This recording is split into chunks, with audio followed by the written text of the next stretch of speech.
There's an older guy in my building who I occasionally talk to. He's cool. He's sort of red-pilled on what's going on in the world, you know, to an extent. You know, he's levels beyond most robots. In fact, he's not a robot. He's definitely a living man, a divine being. And he goes out walking every day. He's got like a little walker to help him get around. And he was coming into the building, saying I just stopped and talked to him for a few minutes, like I do. And we were talking about the sun. I was telling him how I don't know what that thing up there is, you know. But when I was a kid, not even a kid, like just 90s maybe even, the sun was much higher up in the sky and it was yellow. Like that was the thing about it. Like that's what gave Superman this power, is our yellow sun. And it had a warm kind of glow to it. It's not yellow anymore. It's bright white. And it seems, instead of being high in the sky, it lurks like above the building line on the streets. And it burns when you're in it. Like it has like the it has like a chemical kind of feel to it. And we were just discussing that. And I didn't, you know, get too crazy with them about why that might be. We just talked about, you know, planes that spray like aluminum in the sky, and it could be something like that. And you know, he's like, they're always messing with stuff when we get over here. And yeah, he's like, they're always screwing around with things. And he said, and then I was saying, yeah, like if you said that to someone though, if you pointed that out, the sun, people might say, oh wow, yeah. But then they would immediately jump to, what time is Cheesecake Factory open till? Or, you watching the game this weekend or something like that? You know, they'd go right back to that. I'm going to put the camera down for a minute because I'm going to be walking between people and I don't want to have it in their face. So, like, 30 seconds. Or I could just edit it. That'd be better. Yeah, I try to be courteous with this thing and not put it in people's faces. But if someone is going to be upset about it, it doesn't matter where they are. They could be across the street, you know, and they feel like, you know, I shouldn't be building out here, even though it's a tourist area. You know, no one ever bothers our Asian tourists about this kind of shit, but you know, whatever. I'm not. Point is, yeah. So he's like, but people just aren't aware. He said it's like they're all walking around like in a dream.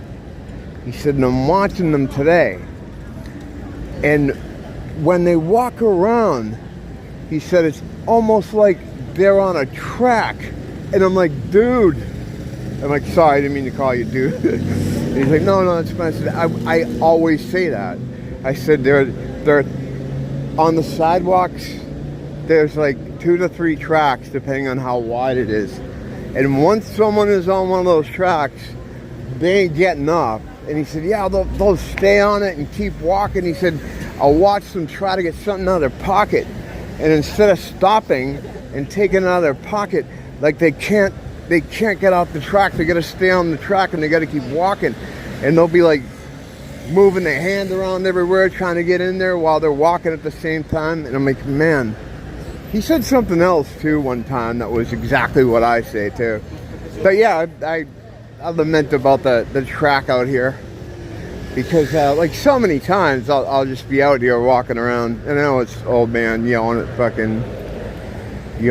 cloud. But there's you know, there'll be no one out here, even in the morning or something, or like, you know, like a time like now where you get like all this room out here, like and behind me, like see all this, and like I'll be walking, and then some dude will just be like right up my ass, even though he could go here, he could go there. There's 3 tracks There's 3 tracks on this one, you know. This is a 3-tracker. But they don't make those adjustments because they can't get off the track they're on, you know, and they just stay with it. It's like fucking robots, man. It's crazy. Yeah, when he pulled out the track thing, I was like, fuck yeah. Some people notice, you know, but it's not even like they know they're doing anything wrong. Like they don't think that. They would think I was crazy if I brought that up to them. Whatever. I was listening to a guy I listened to was talking about the a movie, the Snow White movie. I don't really care about that shit, whatever. But I noticed that if you say anything like pro-Palestine or you pray for the people in Palestine, it automatically you're an anti-Semite. Well, I knew it was going that way, but yeah, we're there now. We're there now. It's weird. It's like because the whole world can see what they're doing, but if you object to it, you're the bad man. It's fucked up, you know. I mean, we all understand how this thing works, you know, but still. I think it's kind of funny, too, because all the people, well, not all, but a lot of people that are pro-Palestine are regularly these progressive social justice warrior types. And the reason they're against Israel is because they think Israelis are white. They're not. I mean, obviously they're not, but they think they are. And that's the only reason why they take that side, that tack. And when I first saw this all happen, I thought it was hilarious because it's like, you know, it's good to see someone else or people, you know, beside myself, you know, taking a shot at those guys, going on about those guys, you know, let other people have a chance. But yeah, they're annoying too, you know. The pro-Palestinian side annoying. I feel bad for the Palestinians. Can I say that? If you just, yeah, like even the most minor milquetoast, middle of the road kind of opinion, like, hey, I pray for the kids in Palestine. What? It's another Shoah. And that whole thing about the kids, they killed kids. They put their heads on cookies. No, they didn't.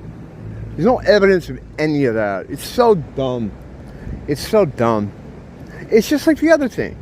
You know, when they had all those crazy stories, like about the, you know, my grandfather was put in a refrigerator and they froze his body, and then took a hammer to his body and broke him into pieces, and then, you know, an alligator pit, or they had the masturbation machine, like where they would put guys in it and they would just be hooked up to it and do that to them all day.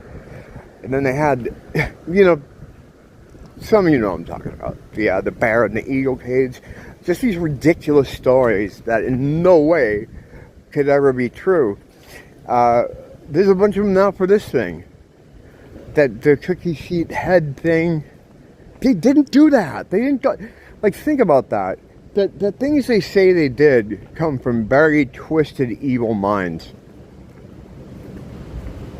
The kind of minds that, you know, are into dragging kids in the tunnels. It's pretty fucked up, though. You can't, like, say anything in support. It's fucked up. It's alright, though. You know, the world can see. The world's looking at them. You know? And even if people aren't saying anything on social media because they're afraid to, they can still see it. You know? They're not getting it over on anyone. You know, they're getting away with something. They're not getting away with anything. It's all biblical shit, though. They have to clear that place out before they can build their temple. The conditions have to be right for their biblical stuff. Another thing, though, that I've been talking about for a long time is at some point in their end times biblical building of the third temple, they have to sacrifice some of their people. Like, they have to throw them under the bus in some way. I don't know what that means. I don't know if it means they actually have to have these people be deleted or something, but I know they have to sacrifice a large amount of their own people for the next stage, the next move in this whole thing. I don't know how that's going to manifest itself, or how it will manifest. You know, I was thinking, like, there might be something, like, where they say, oh, wow, check this out. The Mystery Machine. That's cool. Wow. Let's see, get a good picture of it so I can... Let's see here. Yeah, so, I was thinking in a society way, they might be like, have them get caught or something doing some of their evil stuff. Like, I thought when I saw the New York, when the New York tunnels, I thought they were gonna, like, you know, I thought that was gonna be the thing. Like, oh yeah, these are the bad ones among our people. These are the bad ones in our group. You know what I mean? And then throw them under the bus. And the real guys that are running the show, you know, nothing happens to them. Like everything works that way. You know what I mean? Figured something like that. I don't know, it's going to be interesting. We'll see how it goes this year. We still have like 6 months left of this shit show of a year. Thanks for popping in. It's always nice to see you. Till next time, don't blame the teacher. Blame the school.